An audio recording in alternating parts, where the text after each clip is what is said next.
हिंसा के बाद गजेंद्र सिंह शेखावत का बयान आ रहा है, सुनते हैं। रहा था और उस पथराव के कारण से बहुत सारे लोग चोटिल भी हुए। जैसा अभी माननीय जिलाध्यक्ष जी ने कहा, एक ही तरह के पत्थर जो या शायद किसी योजनाबद्ध तरीके से, और ऐसा मैं इसलिए कह पाता हूं क्योंकि अभी पिछले दिनों में जिस तरह से प्रदेश में करौली से लेकर के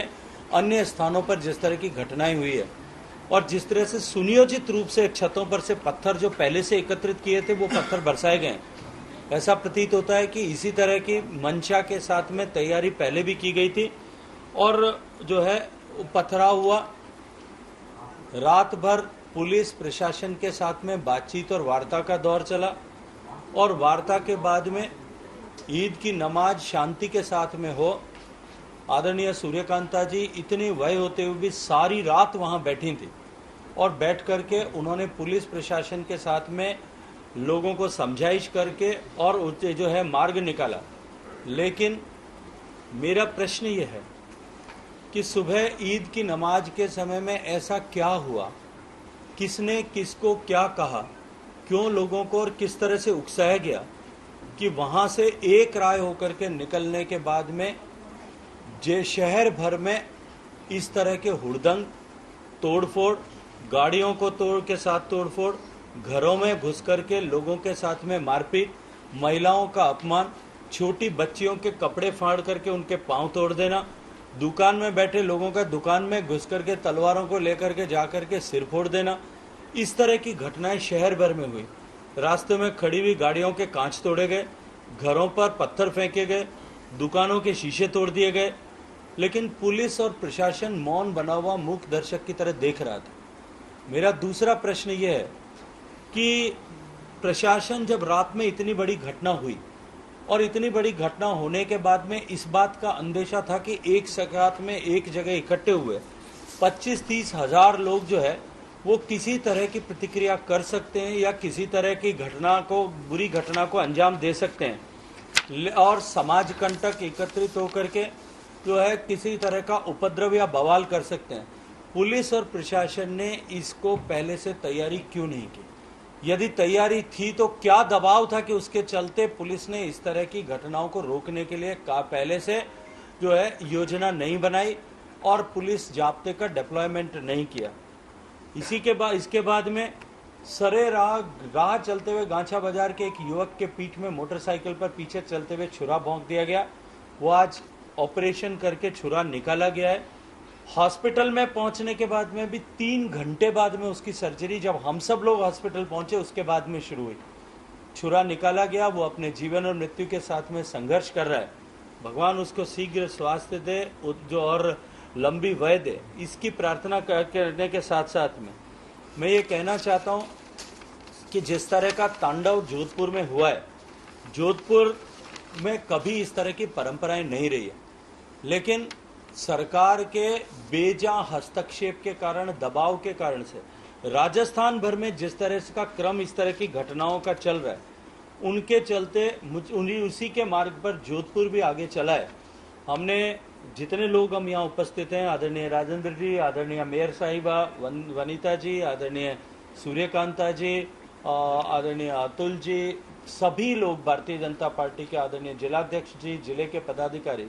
हम सब लोग कमोबेश सभी स्थानों पर गए, लोगों के साथ में समझाइश की। जब हम सोनारों का बास में पहुंचे, सोनारों का बास में जैसा मैंने उल्लेख किया कि घरों में घुस करके लोगों के साथ में अत्याचार हुआ था, उनके सिर फोड़ दिए गए थे, उनकी महिलाओं के साथ में अपमानजनक व्यवहार किया गया था, तेजाब की बोतलें फेंकी गई थी, मंदिर को क्षति पहुंचाने की कोशिश पत्थर मार मार करके की गई थी, मूर्ति को तोड़ने की कोशिश की गई थी, लोगों के घर में जाकर के तलवार से हमला किया गया था, दुकान पर बैठे हुए लोगों के साथ में मारपीट की थी। लेकिन उसके बाद में भी ऐसा सब करने वाले एक राय होकर के चौक में एकत्रित होकर के मजहब विशेष के नारे लगाते हैं और पुलिस फिर भी खड़े होकर के उनको खदेड़ने के बजाय उनको रोक करके वहां खड़ी थी। निश्चित रूप से यह प्रश्न इस बात का खड़ा करता है कि पुलिस और प्रशासन किसी न किसी जो है अदृश्य दबाव के तहत इसमें काम कर रहा है। और मैं तो ये कहूंगा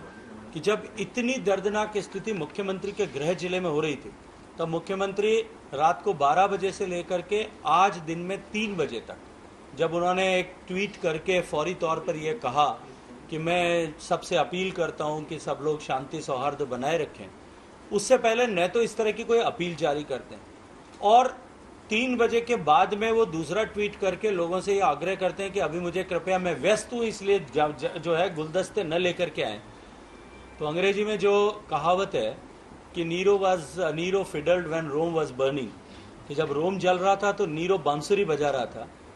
उनका अपना शहर जल रहा था, उनके अपने शहर में दंगा चल रहा था, उनके अपने शहर में जो शहर की आत्मा, शांति, भाईचारा और सौहार्द है उसको फूका जा रहा था और वो जन्मदिन के गुलदस्ते लेने में, जन्मदिन की खुशबू जो है शुभकामनाएं लेने में व्यस्त थे। ये निश्चित रूप से साधारण विषय नहीं है। और साथ ही साथ में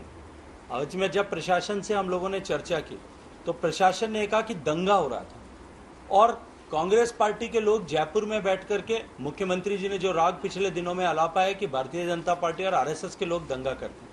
मैं पूछना चाहता हूं कि सुबह जितनी घटनाएं हुई, जो भी घटनाएं सुबह हुई, गिनती उनकी 15-20 जगह पर जिस तरह की घटनाएं हुई, क्या वहां भारतीय जनता पार्टी का एक भी कार्यकर्ता था? क्या वहां राष्ट्रीय स्वयंसेवक संघ का एक भी स्वयंसेवक उपस्थित था? केवल अनर्गल। और क्या वहां दंगा करने के लिए कोई दूसरा पक्ष पथराव कर रहा था? एक तरफा कार्रवाई की गई है, एक तरफा जो है इस तरह का उपद्रव बवाल मचाया गया। पुलिस एफआईआर लेने तक से कतरा रही थी। अभी जब प्रशासन पर दबाव पड़ा है तब जाकर के पुलिस ने एफआईआर स्वीकार करना तय किया है। हमने कलेक्टर और पुलिस कमिश्नर को साथ बिठा करके चेतावनी दी है कि यदि इस विषय में प्रभावी कार्रवाई नहीं हुई तो हम सब लोग मिलकर के जालोरी गेट पर धरना देंगे, हजारों की संख्या में लोगों के साथ में बैठेंगे और वहां बैठ करके प्रशासन को इस बात के लिए मजबूर करेंगे कि प्रशासन जोधपुर की शांति और भाईचारे को बिगाड़ने वाले ऐसे सारे असामाजिक तत्वों के खिलाफ कार्रवाई करे।